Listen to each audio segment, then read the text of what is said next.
అందరికీ నమస్కారం. నేను మీ ఉమా. అందరూ ఎలా ఉన్నారు? ప్రజెంట్ జపాన్ దేశంలో ఉన్నాను. చాలా ప్రత్యేకమైన ప్రదేశానికి మిమ్మల్ని తీసుకొచ్చాను. వీడియో చివరి దాకా చూడండి, మీకే చాలా ఆశ్చర్యం అనిపిస్తుంది. ఎందుకంటే నేను ఇప్పుడు రీసెంట్గా వచ్చిన ఇక్కడ ప్రతిరోజు వస్తుంది భూకంపం. జపాన్ దేశంలో సముద్ర దీవులో పైనుండి కింద దాకా ఎక్కడో ఒక చాట. కానీ ఆ వచ్చిన భూకంపాలలో కొన్నిసార్లు అది విపరీతంగా అయిపోయి సునామీ వచ్చేసి పూర్తిగా ధ్వంసం చేసేస్తుంది కొన్ని ప్రదేశాల్లో.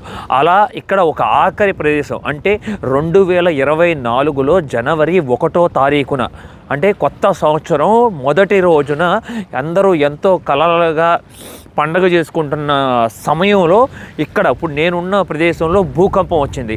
ఆ భూకంపంతో పాటు సునామీ వచ్చింది. మొత్తం 76,000 ఇళ్ళు మొత్తం సునామీలో మునిగిపోయినాయి, పూర్తిగా ధ్వంసం అయిపోయినాయి. లక్షల ప్రజలు ఇక్కడ నుండి మొత్తం తరలి వెళ్ళిపోయారు. ఇంకా వీడియోలోకి వెళ్ళి ఇంకా చాలా విషయాలు తెలుసుకుందాం. అట్లాగే మీకు అక్కడ ధ్వంసమైన ఇల్లు గురించి, ఈ ప్రదేశం గురించి అన్నీ తెలియజేస్తాను. నేను ఇప్పుడున్న సిటీ పేరు వజిమా అని పిలుస్తారు. ఇప్పుడు నేను సముద్రం ఒడ్డున ఉన్నాను కదా, సీ ఆఫ్ జపాన్ అంటారు. అలాగే ఇంకా మనం లోపలికి వెళ్తే పెసిఫిక్ ఓషన్ కూడా చూసుకోవచ్చు. కరెక్ట్గా ఇదే ప్రాంతంలో వచ్చి మనకి మొదట భూకంపం వచ్చింది. ఆ భూకంపం వచ్చింది ఎక్కడ? నోటో పెనిన్సులా అనే ప్రదేశంలో. ఇప్పుడు నేను అక్కడే ఉన్నాను. ఇది పెనిన్సులా మొత్తం ఇదంతా. ఇక్కడ వస్తుందని భూకంపం అని చెప్పి గవర్నమెంట్కి కూడా తెలుసు అంట. అది ఎప్పుడు అనేది ఎవరికీ తెలీదు. ఇదిగోండి మొత్తం కొండలు చూస్తున్నారు కదా, పూర్తిగా ల్యాండ్ స్లైడ్ అయింది. ఒకప్పుడు సముద్రానికి ఒడ్డుగా సమానంగా ఉండే ఈ ప్రదేశం ఇప్పుడు ఏమైందో తెలుసా మీకు? 4 మీటర్లు ఎత్తు వెళ్ళింది. సముద్రం కిందకు దిగిపోయింది. అంటే అర్థం చేసుకోండి, ఇక పూర్తిగా అల్లకల్లోలం అయిపోయింది. మొత్తం వచ్చే దారిలో కూడా చూస్తే దారుణం. అన్ని బ్రిడ్జులు కూలిపోయి, రోడ్లు కట్ అయిపోయి, పెద్ద పెద్ద ల్యాండ్ స్లైడ్లు, పల్లెటూరులు, ఇళ్ళన్నీ మొత్తం ఖాళీ చేసి అసలు పారిపోయారని చెప్పుకోవచ్చు ప్రాణాలు కాపాడుకోవడానికి. కరెక్ట్గా ఈ సముద్రంలోనే ఒక 6 కిలోమీటర్లు మనకి లోపలికి వెళ్తే ఈ నోటో పెనిన్సులానే సముద్రం లోపల టెక్టానిక్ ప్లేట్స్ ఉంటాయి కదా, అవి పూర్తిగా దాని కింద ఒక లిక్విడ్ లాంటిది క్రియేట్ అయిందని చెప్తున్నారు. ఆ లిక్విడ్ కొన్ని వందల వేల సంవత్సరాల తర్వాత అది ఎట్లానో కానీ ఎక్స్ప్లోడ్ అయిందంట. అలా పేలటం వల్ల ఆ తాకిడికి మొత్తం అంతా అక్కడ ఉన్న tectonic plate, Japan tectonic plate, అలాగే ఫిలిపీన్స్, ఈ పెసిఫిక్ది టెక్టానిక్ ప్లేట్స్ మొత్తం కదిలిపోయి అసలు అలా బ్లాస్ట్ అవ్వటం వల్ల లోపల ఇక ఎర్త్క్వేక్ రావటం, ఆ తర్వాత 7.6 నమోదైంది. అర్థం చేసుకోండి. లాస్ట్ టైం మనం ఎంత చెప్పుకోవడం గుర్తుందా మీకు? ఫుకుషిమాలో 9.1. అది అసలు దారుణం. ఇది రీసెంట్గా జరిగింది కాబట్టి మీకు చూపించడానికి వచ్చాను. కరెక్ట్గా 4 నెలల క్రితం. అంటే మనం ఇక్కడ ఎలా ఉంది పరిస్థితి, ఇక్కడ ఇల్లు ఎలా ఉన్నాయి అనే విషయాలు మనం చూసుకోగలుగుతున్నాం. కానీ ఫుకుషిమా 13 సంవత్సరాలు అయింది కదా జరిగి, అందుకని మొత్తం డిమాలిష్ చేసేసి అవన్నీ మనం చూసుకోలేకపోతాం. యాక్సిడెంట్లు అయిన కార్లు, బిల్డింగ్లు ఒరిగిపోయినవి, కుంగిపోయినవి, మనుషులు చనిపోయారు. ఇవన్నీ ఇంకా చాలా వరకు గమనించవచ్చు మనం. ఇక్కడ వాళ్ళకి మటుకు దండం పెట్టచ్చు, హ్యాండ్స్ ఆఫ్ చెప్పచ్చు. ఎంత ధైర్యవంతులు వాళ్ళు. ఇన్ని జరుగుతున్నా కూడా సంవత్సరానికి 1500 సార్లు భూకంపం వస్తున్నా కూడా పైనుండి కింద వరకు ఎక్కడో ఒక లొకేషన్లో వాళ్ళు ఇంకా ధైర్యంగా ఉండి మళ్ళీ సముద్రం ఒడ్డున ఉన్నారు. ముఖ్యంగా ఈ వజిమా అనేది అసలు ఫిషింగ్ హార్బర్ అంట. చాలా మెయిన్ జపాన్లో. ఇక్కడ నుండి అసలు ఎక్స్పోర్ట్ చేస్తారంట అన్ని దేశాలకి, చైనాకి, కొరియాకి, ఇట్లాగా యుఎస్కి ఫిష్. ఇప్పుడు అసలు వీళ్ళు పూర్తిగా కోల్పోయారని చెప్పచ్చు. అదిగోండి కొన్ని బోట్లన్నీ చూస్తున్నారు, ఇక్కడే ఉన్నాయి మనకి ఫిషింగ్ బోట్స్ అన్నీ. కొన్ని ఇవి చిన్న చిన్న బోట్స్, కానీ ఇంకా పెద్ద పెద్ద బోట్స్ ఉంటాయి. అవన్నీ మొత్తం పూర్తిగా ధ్వంసం అయిపోయింది. మళ్ళీ వీళ్ళు రావాలంటే చాలా సమయం పడుతుంది కోలుకోవడానికి నాకు తెలిసి. ఇక్కడ చూసారా, వజిమా మెరైన్ టౌన్ అని చెప్పి క్లియర్గా రాసి బోట్ అట్లా డిస్ప్లే పెట్టారు. ముఖ్యంగా చేపలు, జాలర్లు ప్రదేశం ఇదంతా ఈ టౌను.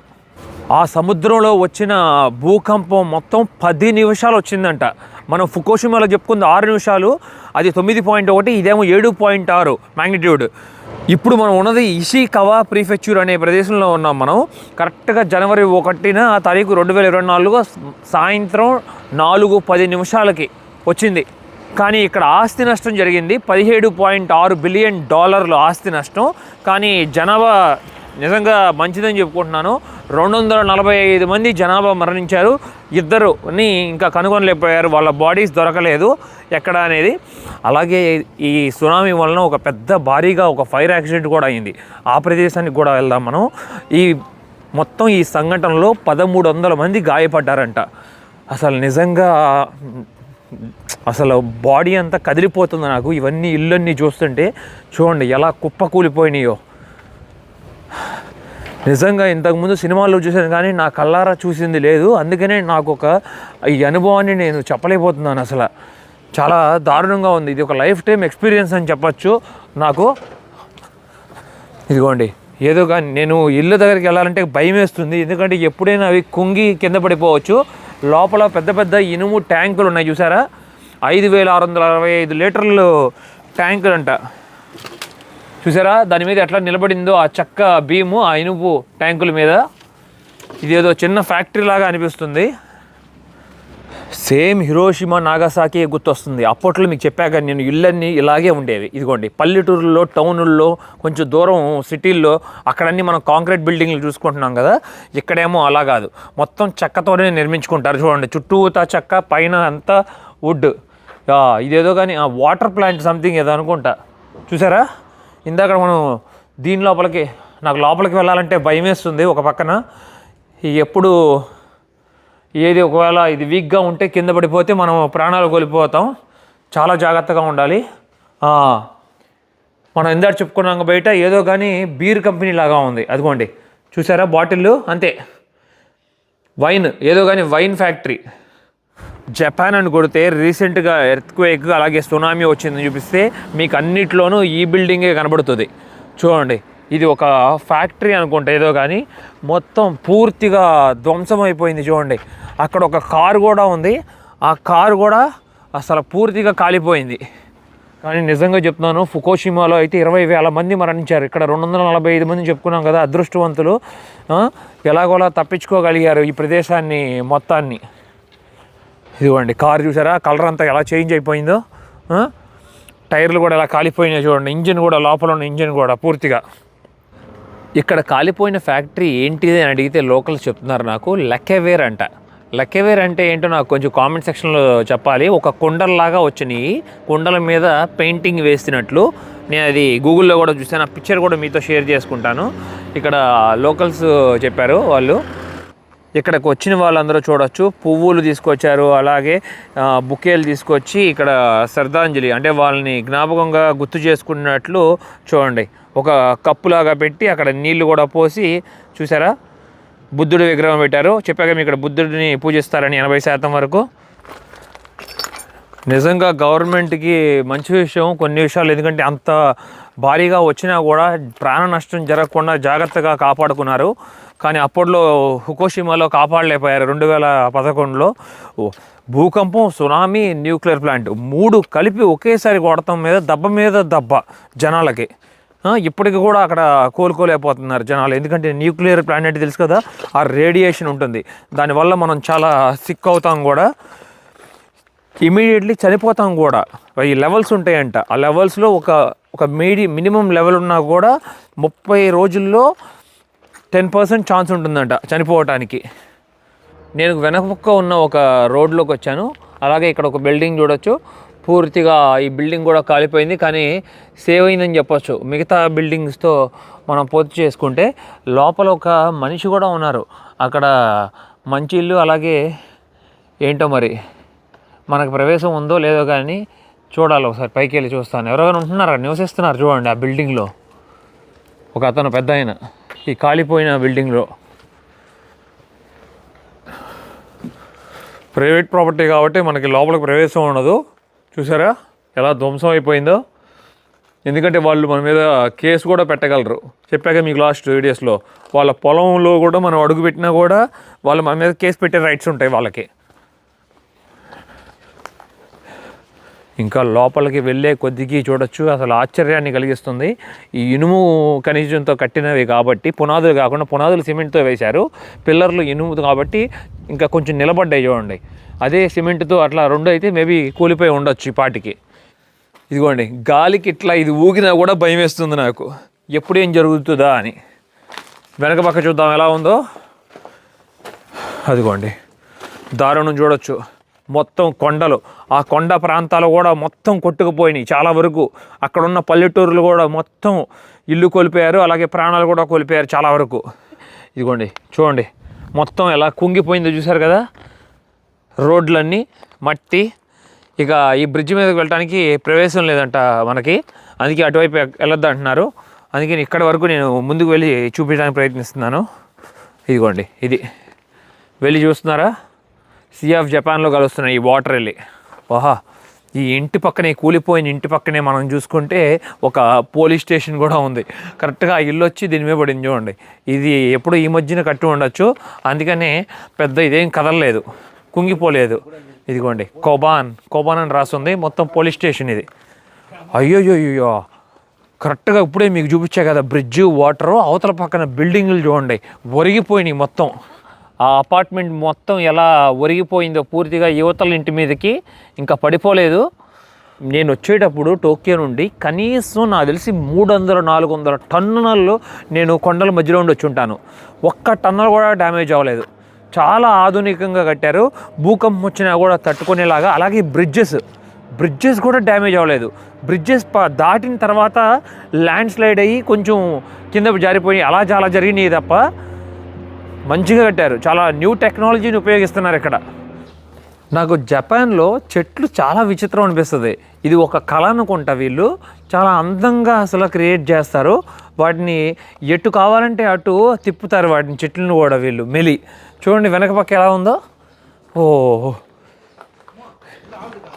వింత విచిత్రంగా ఉంది కదా అసలు ఇదంతా. ట్రీ చూసారా, వెనక్కి ఒరిగిపోయింది మొత్తం పూర్తిగా బిల్డింగు. ప్రతి ఒక్క ఇల్లు అంతే షేప్ అవుట్ అయిపోయినాయి పూర్తిగా.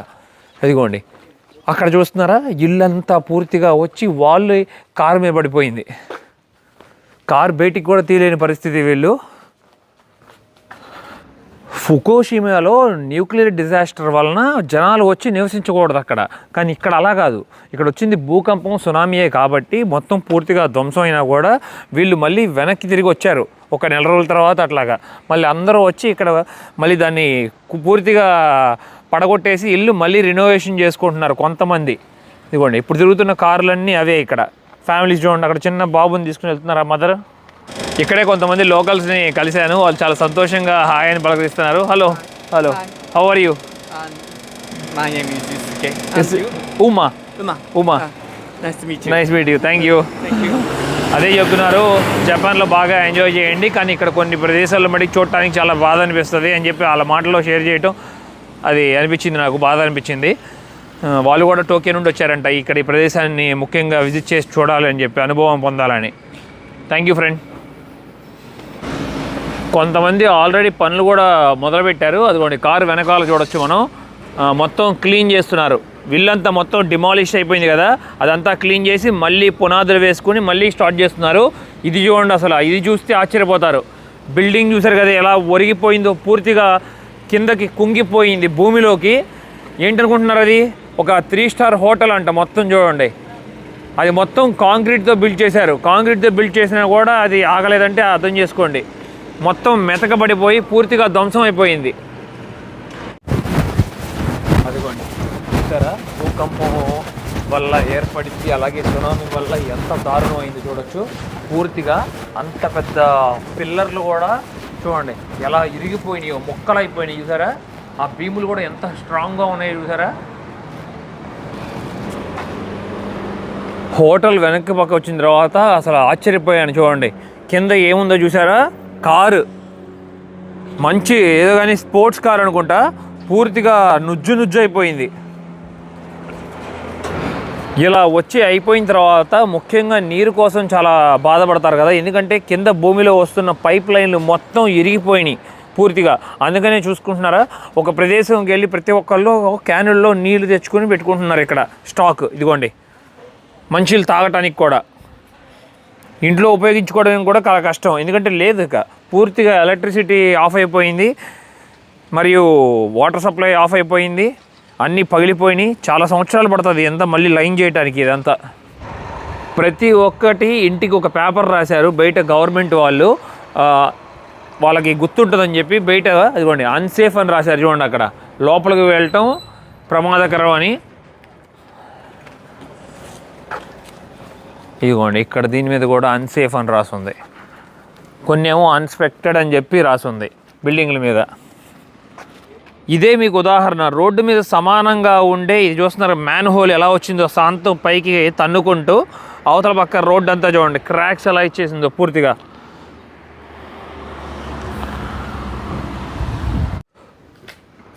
ఒకప్పుడు ఈ భూకంపం జరగముందు ఈ టౌన్ అంతా బాగా మెయిన్ టూరిస్టిక్ స్పాట్, మొత్తం ఫిషింగ్ హార్బర్ ఇవన్నీ ఉండేవి.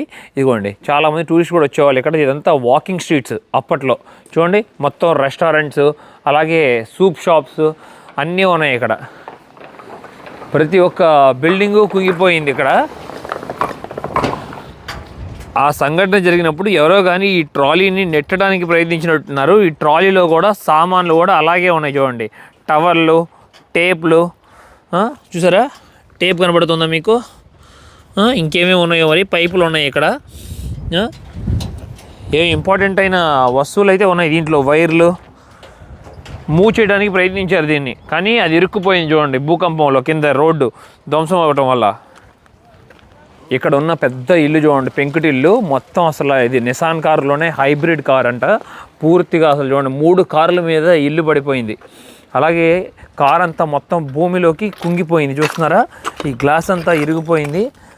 ఓ చూడండి మొత్తం ఆటోమేటిక్ స్క్రీను. అట్లాగే అయ్యో వీళ్ళకి ఒక బేబీ కూడా ఉన్నట్లున్నారు చూడండి. వెనక బేబీ కూర్చోబెట్టే సీట్ కూడా ఉంది ఇక్కడ. ఇక ఈ కార్ తీసుకోలేక వేరే కార్లో అయినా ఇక్కడ నుండి ఎస్కేప్ అయిపోయి ఉండొచ్చు ఈ ఫ్యామిలీ అనుకుంటున్నాను నేను. అలాగే చూడండి పూర్తిగా కుంగిపోయింది చూస్తున్నారా భూమిలోకి. ఇదిగోండి నేల మొత్తం ఎలా క్రాక్ ఇచ్చేసింది చూడొచ్చు. ఇక్కడ మరొక కారు కూడా ఉంది. మొత్తం అన్నీ మొబైల్స్. ఇదిగోండి అప్పట్లో ఉపయోగించిన మొబైల్స్ అన్నీ ఇవన్నీ చూడండి బయట ఎట్లా పెట్టేశారు డస్ట్బిన్లో. అలాగే ల్యాప్టాప్ లాంటిది, సీడీ ప్లేయర్, క్యాసెట్లు, ఛార్జర్లు అన్నీ ఉన్నాయి దీంట్లో. నేను ఇప్పుడు ఒక ప్రమాదకరమైన పల్లెటూరులో అలాగే కొండ ప్రాంతంలోకి వచ్చాను. ఆ పట్టణం నుండి ఇదిగోండి ఇక్కడ కనపడుతున్న ఇళ్ళని చూస్తున్నారా. ఈ ఇల్లు పక్కనే వచ్చి పెద్ద కొండ ఉంది, అలాగే పైన్ ట్రీస్. మొత్తం ల్యాండ్ స్లైడ్ జరిగింది. ఆ స్లైడ్ జరగడం వల్ల మొత్తం పైనుండి చాలా ఫోర్స్గా చెట్లు, భూమి మొత్తం కదులుకుంటా వెళ్ళి అక్కడ ఇల్లు కనపడుతుంది చూసారా ఆపోజిట్లో. ఆ ఇల్లుని పూర్తిగా ధ్వంసం చేసింది. ఆ ఇంటికి ఒక పెద్ద స్టోరీ కూడా ఉంది. ఆ ఇంట్లో మొత్తం 9 మంది ఉన్నారంట నివసిస్తున్నారు. మొత్తం 9 మంది చనిపోయారు, స్పాట్ డెడ్. కానీ ఆ ఇంటికి హెడ్ ఉంటారు కదా పెద్ద ఆయన ఆ సమయంలోనే కారు తీసుకుని బయటికి వెళ్ళారంట పట్టణంకి. ఆయన ఒక్కళ్ళే తప్పించుకున్నారు.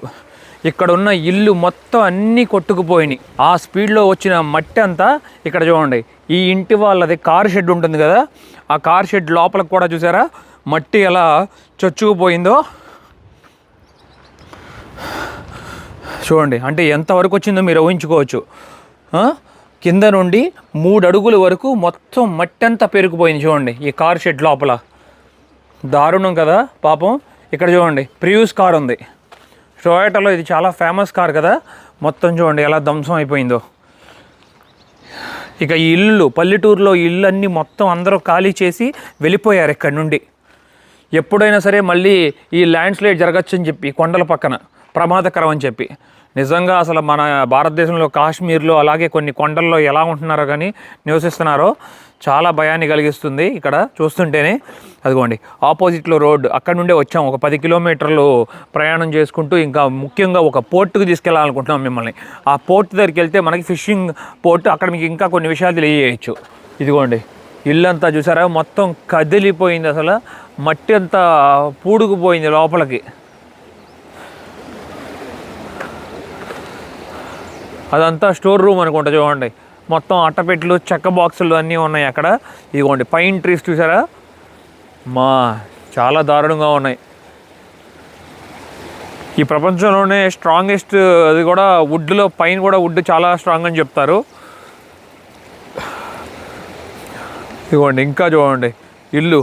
ఇది చూసారా ట్రాక్టరు, అలాగే మొత్తం అక్కడ ఒక వ్యాను అన్నీ పూర్తిగా ఇరుక్కుపోయింది. ఇదిగోండి ఇక్కడ ఒక పెద్ద ఆయన అనుకుంటా, ఆయన ఇల్లు అనుకుంటా, వచ్చి చూసుకుంటున్నట్టున్నారు. ఇదిగోండి వచ్చి చూసుకొని ఏదో చిన్న చిన్న గడ్డి కలుపు తీస్తున్నారు.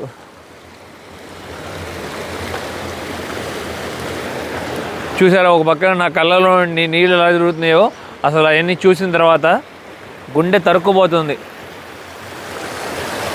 ఏం చేయాలనుకుంటున్నారో అది పెద్ద నాకు అర్థం కావట్లేదు. తన ఇంటి ముందు కలుపు తీసుకుంటున్నారు. నా వెనకే ముందు చూడండి, మొత్తం చూడండి, అక్కడి నుండి దారుణం కదా, కనీసం కిలోమీటర్ దూరం నుండి మొత్తం ల్యాండ్ స్లైడింగ్ జరుగుకుంటూ కిందకి వచ్చింది. అల్లకల్లోలం చేసింది ఈ ప్రదేశాన్ని మొత్తాన్ని. ఇప్పుడే చాలా వరకు రైతులు కూడా మళ్ళీ వెనక్కి వస్తున్నారు. వెనక్కి వచ్చి మళ్ళీ వాళ్ళ వ్యవసాయ భూముల్లో కొంతమంది దున్ని దుక్కి ఎంత చేసుకొని మళ్ళీ నాటేసుకుంటున్నారు. వింత లోకంలో అడుగుపెట్టినట్టు అనిపిస్తుంది. ఎందుకంటే ఇప్పుడు దాకా నేను ఎప్పుడు భూకంపంని వచ్చిన ప్రదేశాలు విజిట్ చేయలేదు, సునామీ వచ్చిన ప్రదేశాలు విజిట్ చేయలేదు. అప్పట్లో సునామీ వచ్చి చెన్నైలో చాలామంది మరణించారని చెప్తారు. అది ఏ సంవత్సరం నాకు గుర్తులేదు, మన వాళ్ళు తెలిస్తే కామెంట్ చేయండి. కొండల్లో నుండి చల్లటి గాలి వేస్తుంది. సముద్రానికి దగ్గరలో ఉన్నాం పెసిఫిక్ ఓషన్కి, అందుకే బాగా చలిగా ఉంది. మళ్ళీ చలికాలం అప్పుడు, ఇప్పుడు మనం నార్త్ సైడ్లో ఉన్నాం కదా జపాన్లో, ఎక్కువగా చలి ఇక్కడ మంచు పడుతుందంట బేభత్సంగా. మొత్తం ఏరియా అంతా చుట్టూతా 10 కిలోమీటర్ల రేడియస్లో మొత్తం అన్ని పల్లెటూర్లు ఖాళీ చేసి వెళ్ళిపోయారు. అలాగే ఇక్కడ చూడండి పైనుండి ఎలా అసలు ల్యాండ్ స్లైడ్ జరిగిందో చూస్తుంటే భయం కలగట్లా మనకి. ఇప్పుడు కూడా మొక్కలు ఎప్పుడైనా జారి కింద పడవచ్చు. ఆల్రెడీ కిందంతా రోడ్డు మీద పడ్డాయి, అన్నీ క్లియర్ చేశారు ఇప్పుడు వెహికల్స్ వెళ్ళటం కోసం. కానీ చెప్పలేము తర్వాత అక్కడ ఈ లైన్లో మొత్తం ఇల్లు ఉండేవి, ఆ ఇళ్ళన్నీ కూడా మొత్తం కొట్టుకుపోయినాయి. ఎలాంటి ప్రాణ నష్టం జరగలేదని నేను అనుకుంటున్నాను, నిజంగా ఆశిస్తున్నా కూడా. అది చూడండి కారు చూసారా, అక్కడ కారు షెడ్ ఉండేది, ఆ కారు మొత్తం అంతా పప్పు అయిపోయింది. ఇప్పుడే బైక్ రైడర్స్ వెళ్తున్నారు, మౌంటైన్ బైక్ రైడర్స్, అందరూ పెద్దవాళ్ళే, వయసు అయిన వాళ్ళే. ఇప్పుడు ఒక ప్రత్యేకమైన ప్రదేశాన్ని తీసుకొచ్చాను మిమ్మల్ని. కైసోయ్ ఫిషింగ్ పోర్ట్ అని పిలుస్తారు. ఇప్పుడు దాకా చెప్పుకున్నాం కదా మనం, ఇది అసలు ఈ ప్రదేశం అంతా వచ్చి జాలర్ల అడ్డా అని చెప్పి, ప్రపంచం అంతా వచ్చి చేపలు ఇక్కడ నుండి పట్టుకొని ఇక్కడ నుండి పంపిస్తారు. చాలా పెద్ద ఫిష్ మార్కెట్ ఇది, అంత ఏరియా మొత్తం ఫిషింగ్ హార్బర్ అని చెప్పచ్చు. ఇదిగోండి ఫిషింగ్ పోర్ట్లో ఉన్నాను ఇప్పుడు నేను. పోర్ట్ ఎలా అయిపోయిందో మీరే చూస్తే ఆశ్చర్యపోతారు. నేనేం చెప్పాను, ఇప్పుడు నేను నుంచున్న భూమి అంతా 4 మీటర్లు పైకి లేచిందని చెప్పా కదా. సముద్రం కిందకి వెళ్ళిపోవడం కాదు, సముద్రం కిందకి వెళ్ళడం అది లో టైడ్ హై టైడ్ అంటారు, అది వేరు ఇది వేరు.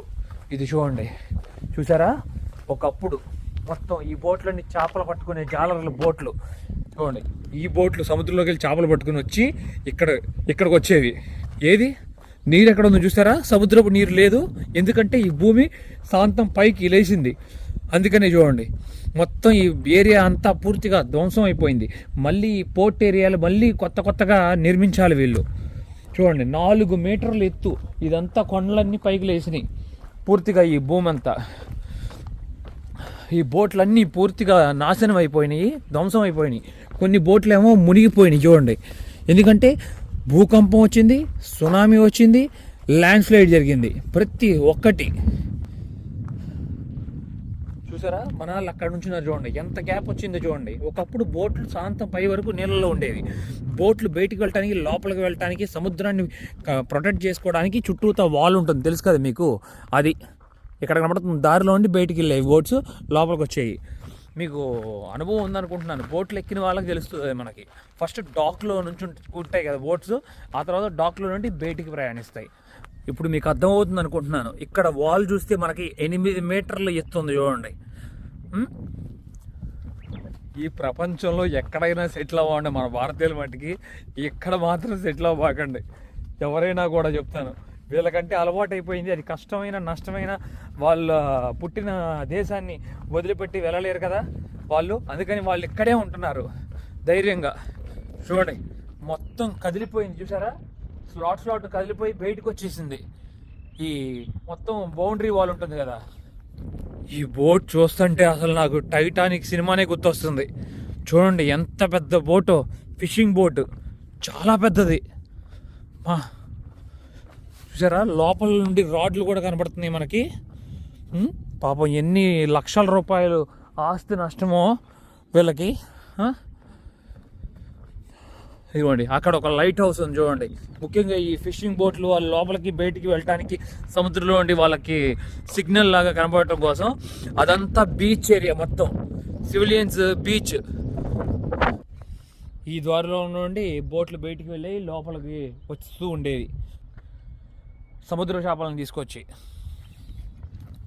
అద్భుతమైన అనుభవాన్ని పొందాను నిజంగా. చాలా బాధగా ఉంది ఇప్పుడు దాకా. మీరు కూడా చాలా విషయాలు తెలుసుకున్నారు అనుకుంటున్నాను. మీతో మాట్లాడుతూ నేను కెమెరా చూడకుండా దూకానంటే ఇబ్బంది మళ్ళీ. లోయ ఇక్కడితో ఈ వీడియో ఎంజాయ్ చేస్తున్నాను. మీకు నా ప్రయాణం నచ్చినట్లయితే లైక్, షేర్ అండ్ సబ్స్క్రైబ్ చేసుకోండి. నన్ను చాలా సపోర్ట్ చేసిన వారు అవుతారు. నోట్లో ఉండి మాట రావట్లేదు, ఏం చెప్పాలో అర్థం కావట్లేదు. ఇవన్నీ చూసిన తర్వాత మీరు ఎలా రియలైజ్ అయ్యారు అనేది ఈ విషయం మీద కామెంట్ చేయండి తప్పకుండా. Bye bye.